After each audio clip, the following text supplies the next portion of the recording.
एक समय की बात है, पृथ्वी लोक पर भृगु ऋषि और उनके कुछ मित्रों में चर्चा हो रही थी कि ब्रह्मा, विष्णु और महेश तीनों में से कौन श्रेष्ठ है। और उन लोगों में आपस में बहुत चर्चा हुई, किंतु कोई निष्कर्ष नहीं निकला।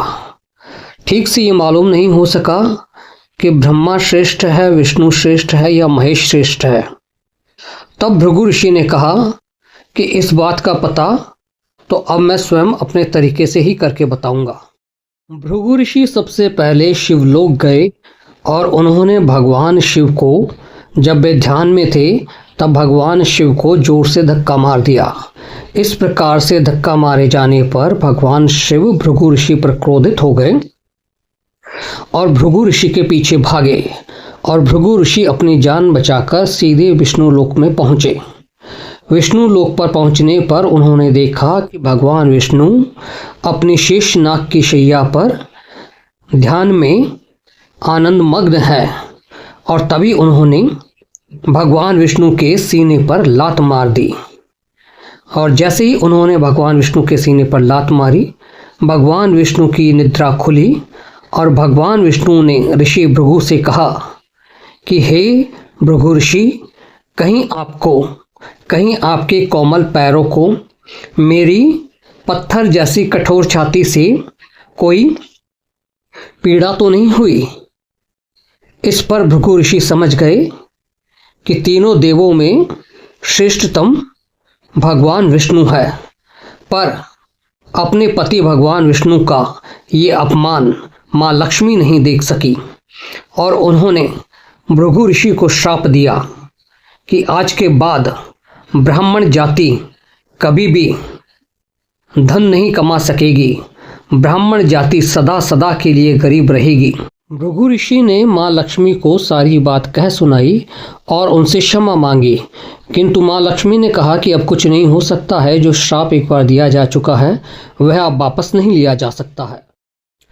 भृगु ऋषि इस बात से बहुत परेशान हो गए और वे पृथ्वी लोक पर आकर सोचने लगे, मेरे कारण पूरी ब्राह्मण जाति सदा के लिए गरीब रहेगी। इसके लिए मुझे कुछ करना होगा। ब्राह्मण जाति गरीब ना रहे, उनके पास में भी धन हो, इसके लिए मुझे कुछ उपाय करना होगा। भृगु ऋषि कई दिनों तक सोचते रहे।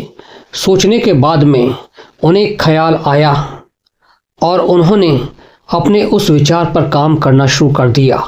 उन्हें विचार आया कि मैं मानव जीवन के भूत, वर्तमान और भविष्य को बताए जाने वाले एक ज्ञान का, एक शास्त्र का निर्माण करूंगा, जिससे कि ब्राह्मण किसी भी इंसान के भूत, वर्तमान और भविष्य को बता दे और उससे उन्हें बराबर धन मिलता रहे और वे गरीब ना रहे।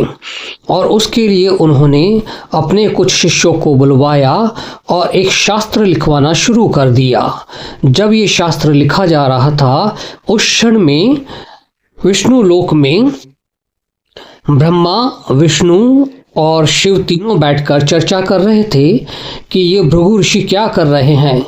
जो कार्य हमारा है, जो कार्य प्रकृति का है, उस कार्य को यदि इंसान करेगा तो इससे तो प्रकृति में असंतुलन पैदा हो जाएगा। तब तीनों देवता नीचे पृथ्वी पर आए और उन्होंने भृगु ऋषि से पूछा कि भृगु ऋषि, ये आप क्या कर रहे हैं। तब भृगु ऋषि ने कहा कि हे भगवान विष्णु, माँ लक्ष्मी के श्राप के कारण ब्राह्मण जाति को कभी भी धन नहीं मिलेगा, वह सदा गरीब रहेंगे।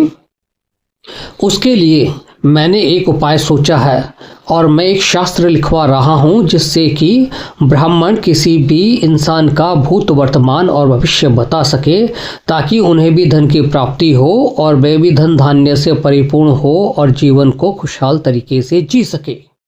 भगवान विष्णु ने भृगु ऋषि से कहा कि क्या वाकई में आपके पास में ऐसी शक्ति है कि आप किसी भी इंसान का भूत, वर्तमान और भविष्य देख सकते हैं। भृगु ऋषि ने कहा कि जी प्रभु, मेरे पास में ऐसी शक्ति है। तब भगवान विष्णु ने कहा कि जरा शिवलोक में देखकर बताइए कि माता पार्वती क्या कर रही हैं। उन्होंने कहा ठीक है, अभी बता देता हूँ। और उन्होंने अपनी आंख बंद की और तभी भृगु ऋषि ने देखा कि माता पार्वती स्नान कर रही थी। ये देखते ही अचानक से भृगु ऋषि की आंखें खुल गई और भृगु ऋषि त्राही माम करने लगे। उन्होंने कहा कि हे परमात्मा, हे भगवान विष्णु, ये मुझसे कैसा पाप हो गया। मैंने माता पार्वती को स्नान करते हुए देख लिया। और इतना कहते ही भृगु ऋषि से भूत, वर्तमान और भविष्य को देखने की शक्ति चली गई और उनका वह पुराण अधूरा ही रह गया। उस अधूरे पुराण का नाम है ज्योतिष्य। ज्योतिष्य एक अधूरा पुराण है, वह पूर्ण पुराण नहीं है। इसीलिए ज्योतिष्य में आपको कभी भी समस्या का समाधान नहीं मिलेगा। सिर्फ आपको लक्षण तो बताए जा सकते हैं, किंतु ज्योतिष में बीमारी का लक्षण बताना एक अलग बात है। किंतु बीमारी का लक्षण बता दिए जाने पर यदि एक डॉक्टर उसकी दवा ही ना दे, तब उसकी बीमारी का लक्षण बताने का क्या मतलब रह जाएगा। ठीक इसी प्रकार से ज्योतिष क्या है कि ज्योतिष सिर्फ लक्षण बता सकता है, किंतु ज्योतिष के पास में कोई औषधि नहीं है और औषधि के बिना रोग ठीक नहीं होगा। यही ज्योतिष है। एक आदमी एक ज्योतिष के पास गया और उसने ज्योतिष के सामने कुंडली रखी और ज्योतिष ने उस आदमी के बारे में बताना शुरू कर दिया। तब उस आदमी ने कहा कि महाराज, ये कुंडली मेरी नहीं है, ये तो मेरे एक दोस्त की है और इसकी मृत्यु हुए तो 10 वर्ष बीत गए हैं।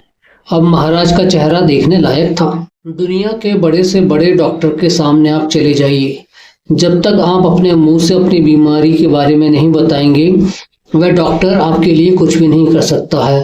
परंतु किसी ज्योतिष के पास में आप अपनी कुंडली ले जाएं या किसी मरे हुए आदमी की कुंडली ले जाएं, ज्योतिषी तुरंत बोलना शुरू कर देता है। ज्योतिष कहते हैं कि ज्योतिष एक विज्ञान है, परंतु एक बार ज्योतिषी और वैज्ञानिकों के बीच में इस बात को लेकर चर्चा हुई और ज्योतिष हार गए।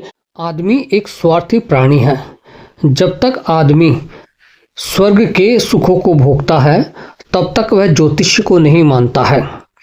परंतु जैसे ही उसके स्वर्ग पर अचानक उसके अस्तित्व के मिट जाने का खतरा आ जाता है, तब वह ज्योतिषियों के पास में भागता है और अपनी माने हुए विश्वासों को भी तोड़ देता है। अभी आपने हाल ही में देखा होगा कि भारत के बहुत बड़े बड़े बिजनेसमैन ज्योतिषियों के पास में अपनी कुंडली दिखाने के लिए जा रहे हैं। शनि मंदिर में जाकर शनि भगवान की पूजा कर रहे हैं। वह ऐसा क्यों कर रहे हैं?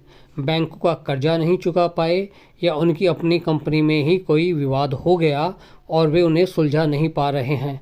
अब चूँकि इस प्रकार की समस्याओं का समाधान तो कोई मनोवैज्ञानिक भी नहीं करता है, तब ले देकर हार कर उनके पास में समस्या के समाधान के लिए रास्ता क्या बचता है? चूँकि आदमी स्वर्ग को स्वीकार करता है और नर्क को अस्वीकृत करता है, ऐसी स्थिति में आदमी स्वयं को बचाने के लिए अपनी मान्यताओं को भी तोड़ देता है। एक लड़का है या लड़की है, उनका विवाह नहीं हो रहा है या उनकी नौकरी नहीं लग रही है, या फिर कोई आदमी के साथ में कोई विवाद हो गया, कोई कानूनी उलझन हो गई है और किसी ने किसी के ऊपर झूठा इल्ज़ाम लगाकर उसको फंसा दिया है, या फिर दुनिया में अधिकतर लोग तो ज्योतिषियों के पास जाने वाले वो लोग हैं जो काले कारनामे करते हैं और अचानक से उनके काले कारनामों का भंडाफोड़ हो जाता है और अचानक से उनकी बदनामी की स्थिति आ जाती है। कानून की, घर परिवार की और समाज के सामने बात खुल जाती है। तब वह स्वयं को बचाने के लिए किसी मनोचिकित्सक के पास में तो जा नहीं सकता है, किसी डॉक्टर के पास में तो जा नहीं सकता है, तो ले दे करके उसके पास में उपाय क्या बचता है? वह स्वयं ही ज्योतिषी के पास जाता है।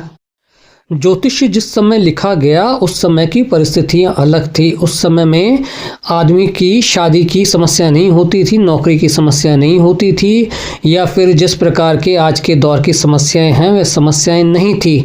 तब उस दौर के ज्योतिष को और उस दौर की लिखी गई बातों से कैसे कोई आदमी ये बता सकता है कि आपका विवाह होगा या नहीं होगा, या कब होगा, या आपकी नौकरी लगेगी या नहीं लगेगी, या कब लगेगी? हकीकत में ज्योतिष तो एक प्रकार से कुछ समझदार ज्योतिष होते हैं, वास्तविकता में वे ज्योतिष नहीं होते हैं। उनके अंदर एक मनोवैज्ञानिक और एक बौद्धिक समझदारी होती है।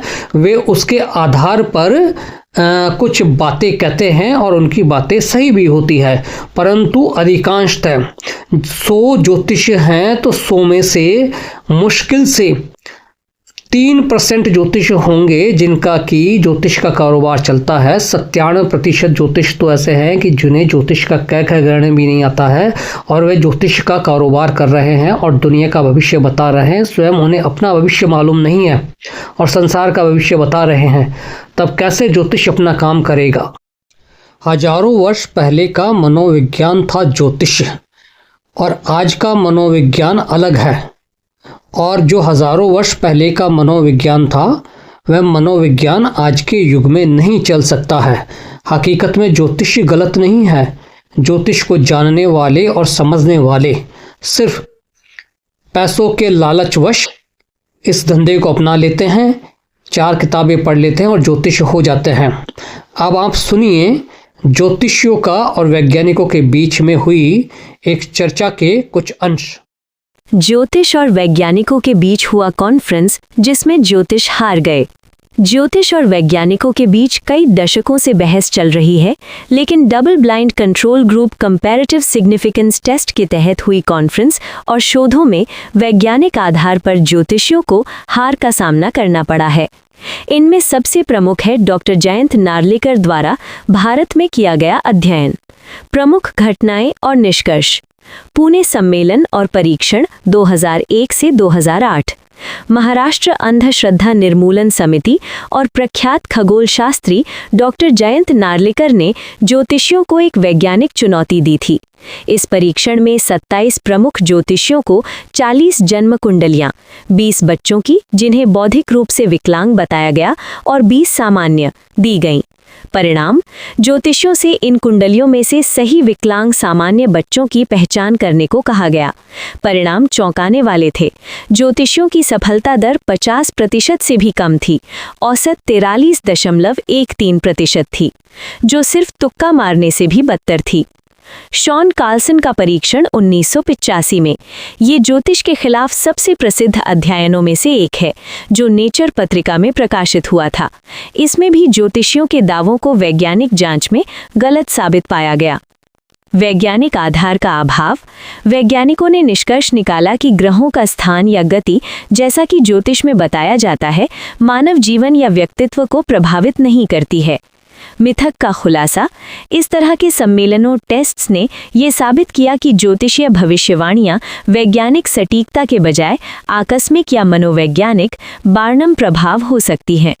संक्षेप में, वैज्ञानिक सम्मेलनों में जब ज्योतिष को तथ्यों और शोधों की कसौटी पर परखा गया तो वो खरा नहीं उतरा, जिसके कारण इसे वैज्ञानिक समुदाय द्वारा छद्म विज्ञान माना जाता है। ज्योतिष के ज्ञान और ज्योतिष के मनोविज्ञान की एक पिता पुत्र की कहानी से ज्योतिष को समझें। आगे इस कहानी में सुने। एक कहानी बचपन में पढ़ी थी कि एक पंडित जी के घर में उनकी पहली संतान का जन्म होने वाला था। उनका नाम पंडित विष्णुदत्त शास्त्री था। पंडित जी ज्योतिष के प्रकांड विद्वान थे और उन्होंने दाई से कह रखा था कि जैसे ही बालक का जन्म हो, नींबू प्रसूति कक्ष से बाहर लुढ़का देना। बालक जन्मा, लेकिन बालक रोया नहीं, तो दाई ने हल्की सी चपत उसके तलमों में दी और पीठ को मला और अंततः बालक रोया। इसके बाद दाई ने नींबू बाहर लुढ़काया और बच्चे की नाल आदि काटने की प्रक्रिया में व्यस्त हो गई। उधर पंडित जी ने गणना की तो उन्होंने पाया कि बालक की कुंडली में पितृहंता योग है, अर्थात उनके ही पुत्र के हाथों ही उनकी मृत्यु का योग है। पंडित जी शोक में डूब गए और अपने पुत्र को इस लांछन से बचाने के लिए बिना कुछ कहे बताए घर छोड़कर चले गए। 16 साल बीते। बालक अपने पिता के विषय में पूछता, लेकिन बेचारी पंडिताइन उसके जन्म की घटना के विषय में सब कुछ बताकर चुप हो जाती, क्योंकि उसे इससे ज्यादा कुछ नहीं पता था। अस्तु, पंडित जी का बेटा अपने पिता के पग चिन्हों पर चलते हुए प्रकांड ज्योतिषी बना। उसी साल उस राज्य में वर्षा नहीं हुई। राजा ने डोंडी पिटवाई, जो भी वर्षा के विषय में सही भविष्यवाणी करेगा उसे मुंह मांगा इनाम मिलेगा, लेकिन गलत साबित हुई तो उसे मृत्यु दंड मिलेगा। बालक ने गणना की और निकल पड़ा, लेकिन जब वह राज दरबार में पहुंचा तो देखा एक वृद्ध ज्योतिषी पहले ही आसन जमाए बैठे हैं। राजन, आज संध्या काल में ठीक 4 बजे वर्षा होगी, वृद्ध ज्योतिषी ने कहा। बालक ने अपनी गणना से मिलान किया और आगे आकर बोला, महाराज, मैं भी कुछ कहना चाहूँगा। राजा ने अनुमति दे दी।